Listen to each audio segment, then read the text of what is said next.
یہ بتائیے کہ ایک مرض بہت بڑھتا جا رہا ہے، شاید پولوشن بہت بڑھ گیا ہے، یہ وجہ ہے یا کچھ اور وجوہات ہیں، یہ بھی آپ بتائیں گے۔ دمہ کا جو مرض ہے، جی کچھ لوگوں کو تو الرجی ہو جاتی ہے خوشبو سے بھی اور دھوئیں سے بھی، اس طرح کے دھول مٹی سے بھی۔ تو دمہ کا مرض اتنا بڑھتا جا رہا ہے، اس کی وجوہات کیا ہیں اور اس کا روحانی علاج کیا ہے؟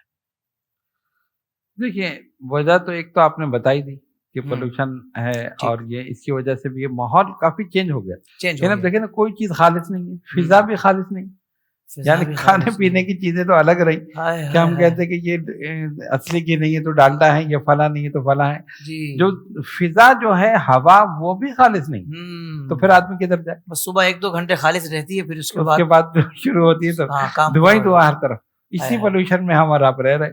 ایک اللہ، آگے بس جا رہی ہے تو اتنے دھواں چھوڑ رہی ہے کہ پیچھے جو بائک والا جا رہا ہے وہ سمجھے دھوئیں میں ہی بیچارہ پورا ہائے سفر ہائے کر رہا ہائے ہے۔ ہائے ہائے، تو یہ ایک تو سب سے بڑی وجہ یہ ہے، ہوں، اس سے بھی ہوتا ہے، اور بہت سارے اس کے اسباب ہیں۔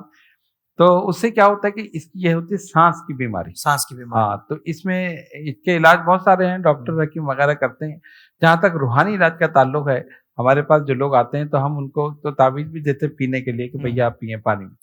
دوسرے یہ کہ سورہ فاتحہ، جس کو سورہ شفا بھی کہا گیا، بالکل ٹھیک ہے، تو بزرگوں نے فرمایا کہ 41 مرتبہ اس کو پڑھا جائے بسم اللہ کے ساتھ، اور اول آخر درود شریف 11 مرتبہ صحیح، روزانہ پڑھیں، اور پانی کی ایک بوتل رکھ لیں اپنے پاس، 41 مرتبہ صبح اور 41 مرتبہ شام، یہ پڑھ کر اس پہ دم کر لے، سبحان وہی اللہ، پانی استعمال کریں، واہ واہ اس کے واہ، علاوہ کوئی پانی استعمال نہیں کریں۔ واہ کم ہو واہ، جائے آپ اسی میں اور ملا لیں۔ سبحان اچھا، اللہ، لیکن اس میں یقین شرط ہے، یقین آپ کا ہونا چاہیے کہ اس سے مجھے شفا ملے گی، اچھا، واہ یہ بھی واہ، ضروری ہے نا۔ بہت خوبصورت بات، ہاں، ورنہ کیوں میں کر رہا ہوں پتہ نہیں ہوگی نہیں ہوگی، تو پھر تو دوا میں بھی شفا نہیں ہوگی۔ تذبذب نہ ہو بلکہ پورا ہاں، یقین ہو، یقین ہونا چاہیے نا۔ بہت اچھے، واہ تو واہ، ایک تو یقین ہو، اور پھر قرآن ہے اللہ تعالیٰ کا، اس میں تو سبحان شفا ہی اللہ، شفا ہے، اس سبحان کا اللہ، نام ایک نام سورہ شفا بھی ہے۔ سورہ شفا ہے، جی، تو بالکل، بزرگوں نے بتایا کہ اگر یہ 41 مرتبہ صبح و شام اور بسم اللہ کے ساتھ پڑھی جائے، اور اس کے اول میں آخر میں درود پاک پڑھے، کوئی بھی درود پڑھ لیں،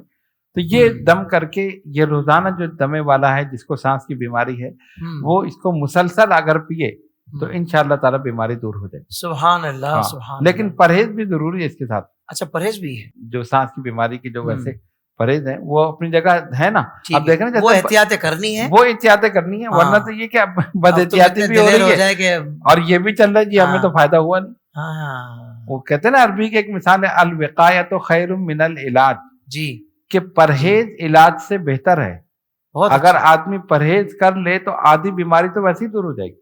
سبحان اب ہم اللہ، بد پرہیزی بھی کر رہے ہیں اور دوا بھی کھا رہے ہیں، یہ تو بہت زیادہ مسئلہ ہے، حقیقت ہے نا، تو پھر کیا فائدہ ہو؟ یا تھوڑے سے ٹھیک ہو جائے نا، پھر کہتے ہیں یار اب ٹھیک ہو گیا نا، اب دوبارہ پھر وہی پھر دوبارہ شروع ہو بے گئے احتیاطی تو پھر وہی چیز ہوتی ہے۔ ہو جاتی تو ہے، اس کے ساتھ پرہیز بھی کریں، جو بھی ڈاکٹر حکیم بتاتے ہیں، جو دوا استعمال کرتے ہیں وہ بھی کرتے رہے، اس میں کوئی حرج نہیں ہے۔ لیکن یہ دوا جو ہے، جو وظیفے کی صورت میں ہے، سورہ فاتحہ، یہ پڑھیں، آپ پورے یقین کے ساتھ پڑھیں، انشاءاللہ تعالی اس میں 100% فائدہ ہو۔ سبحان اللہ، سبحان اللہ۔ اس طرح کے اور بھی روحانی وظائف حاصل کرنے کے لیے ابھی ہمارا یوٹیوب چینل IDS روحانی علاج وزٹ کیجئے، سبسکرائب کیجئے اور نوٹیفیکیشن بیل آئیکن کو پریس کیجئے۔